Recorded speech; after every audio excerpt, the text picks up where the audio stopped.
Hello मेरे प्यारे प्यारे दोस्तों, अस्सलाम वालेकुम। तो फिर कैसे हैं आप सब? मैं उम्मीद करती हूँ कि आप सब खैरियत से होंगे।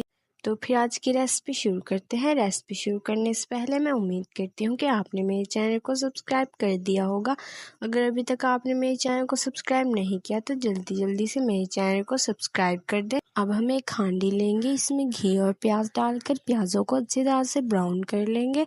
जब प्याज अच्छी तरह से ब्राउन हो जाएगी तो फिर हम इसमें गोश्त डालकर उस गोश्त को अच्छी तरह से भून लेंगे। अब मैं इसमें आधा चम्मच नमक शामिल कर लूँगी। नमक मैंने अपने जायके के मुताबिक रखा था और इसे अच्छी तरह से मिक्स कर लूँगी।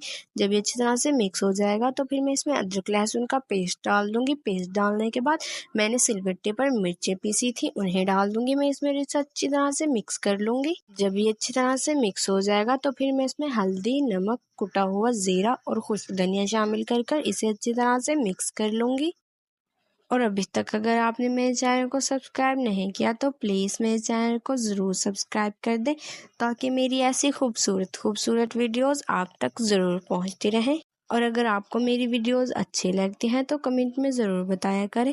अब मैं इसमें टमाटर डाल दूँगी और इसे अच्छी तरह से मिक्स कर लूँगी। अब कुछ देर के बाद हमारा चिकन बिल्कुल रेडी है। अगर आपको मेरी ये वीडियो अच्छी लगी तो कमेंट कर ज़रूर बताएं और मेरी वीडियो को लाइक और शेयर भी ज़रूर करें। तो फिर मिलते हैं इंशाल्लाह अगली वीडियो में। तब तक के लिए अल्लाह हाफिज़, बाय।